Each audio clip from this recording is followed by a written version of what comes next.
یہ فکرہ یاد رکھو، کبھی کسی بدماش، بلی، غنڈا، چاہے وہ وردی میں ہو، چاہے وہ سوشل میڈیا پہ ہو، چاہے وہ بازار میں مونچھے تھان کے چل رہا ہو، کبھی ایسے آدمی کو جو ہے اپنا مولا نہ بنانا، کبھی ایسے آدمی کے آگے سرنڈر نہ کرنا، بلکہ میری تو مانو ایسے تمام لوگوں کو خوب ادموا کر کے جاؤ تاکہ کسی کی جرت نہ ہو۔ ایک دفعہ عزت دو گے وہ راستہ بنا لیتا ہے۔ وہ دیوار کیا گری میرے کچے مکان کی، لوگوں نے میرے صحن میں راستے بنا لیے۔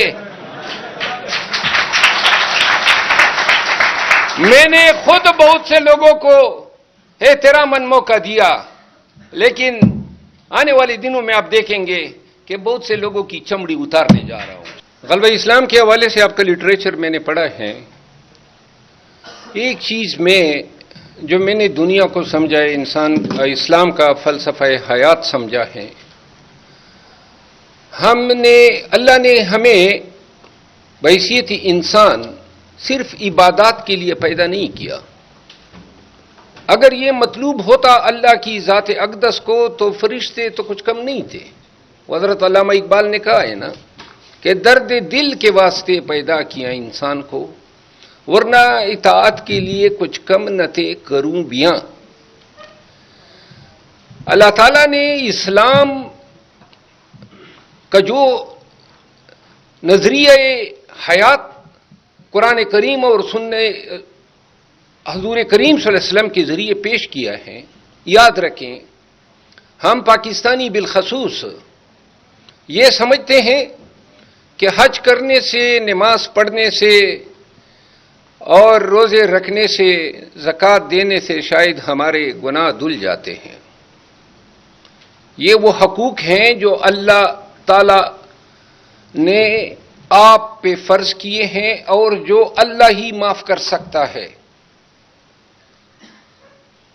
اور جس کی معافی کی گنجائش ہے۔ لیکن اسلام کے جو دو ماخذ ہیں، حقوق اللہ اور ایک ہے حقوق العباد۔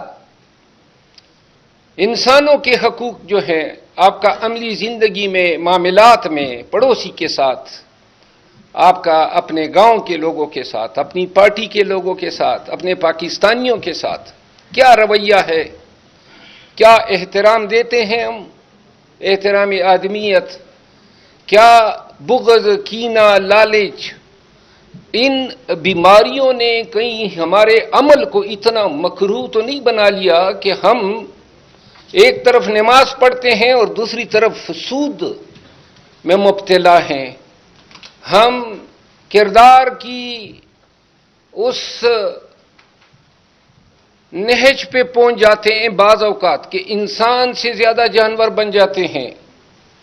میں نے دیکھا ہے منصف کے طور پہ 16 اضلاع میں میں جج رہا ہوں، ماں بہن کا حق نہیں دینا، بیٹی کا حق نہیں دینا، اتنی داڑھیوں کے ساتھ مسجد میں یہاں پہ وہ پیشانیوں پہ محراب سجائے بیٹھے ہوتے ہیں، لیکن جب بیٹی یا بہن کے حق کی باری آتی ہے تو کہتے ہیں ہمارا تو رواج نہیں ہے۔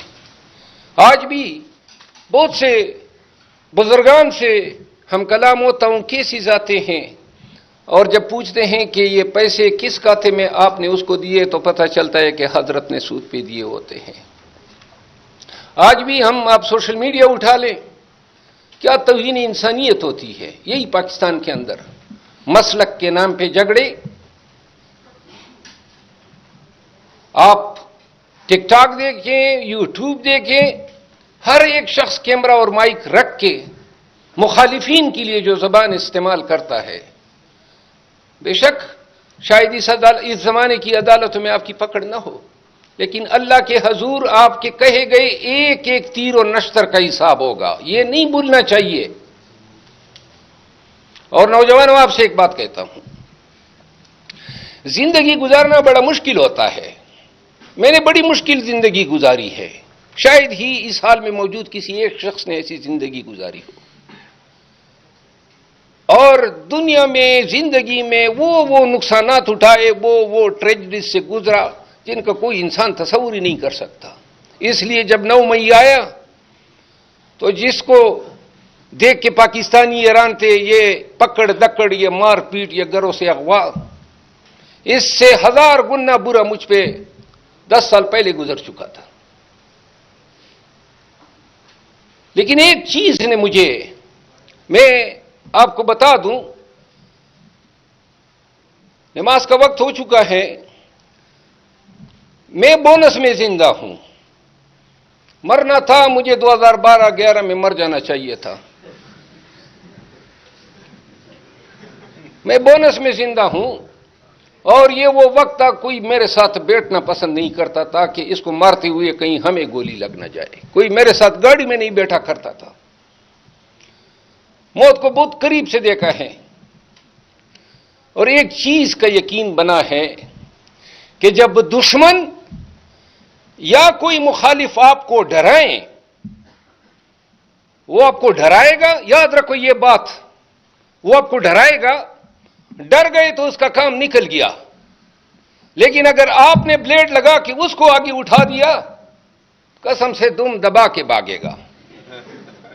زندگی میں کبھی بھی غنڈے بدماش، چاہے وہ کسی شکل میں ہو، سیاسی شکل میں ہو، سوشل میڈیا یا ڈیجیٹل دہشت گرد کی شکل میں ہو، بلیک میل کریں گے، کردار کشی کریں گے، بے شک موقع دیا کرو، لیکن جب سمجھ جاؤ کہ یہ تمہاری عزت خراب کر رہا ہے یا پیچھا نہیں چھوڑ رہا ہے، تو ایسا ٹھکا کے جواب دو۔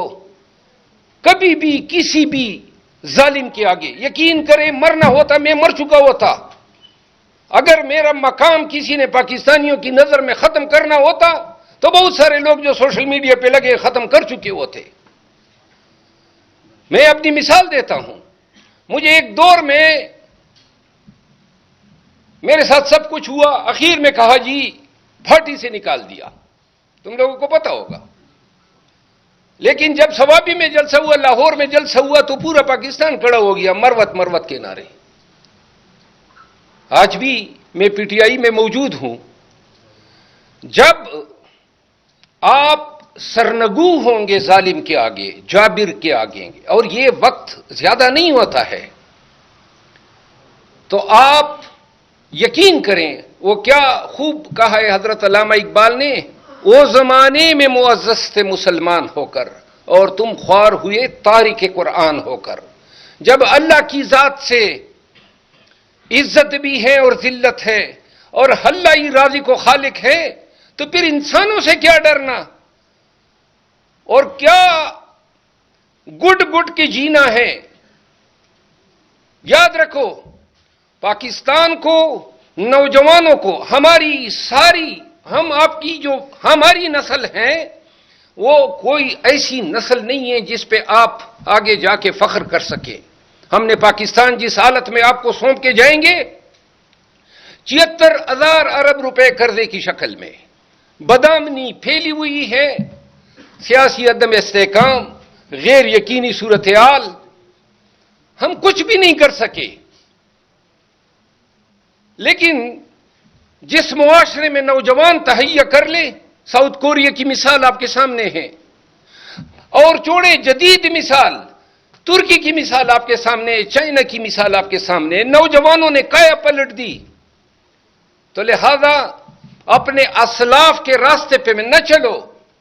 ہم نے شاید بغض سکھایا، کینہ سکھایا، کاہلی سستی سکھائی، بدعنوانی سکھائی، ہم آپ کے لیے کوئی ایجادات نہ کر سکے، ہم آپ کے لیے پاکستان کی کوئی تعمیر نو نہ کر سکے، آدھا حصہ ہم نے گنوایا۔ ہم آج بھی پاکستانی اپنے بچوں کو اسکول بھیجتے ہوئے ڈرتے ہیں، یہ کوئی اچھا پاکستان ہم نہیں چھوڑ کے جائیں گے۔ لہذا اپنی ذمہ داریوں کا تعین کر لو۔ نوجوانوں، آپ نے پاکستان کو سنبھالنا ہے، آپ نے ہی پاکستان کا مستقبل بنانا ہے۔ انہی الفاظ کے ساتھ میں صرف ایک بات آخر میں کہتا ہوں، نوجوانوں، کبھی قانون سے وابستہ کوئی مسئلہ درپیش ہو، طالب علم ہو، تو میرا فرم آپ سب کو فری آف کاسٹ خدمات دے گا۔ ماشاءاللہ۔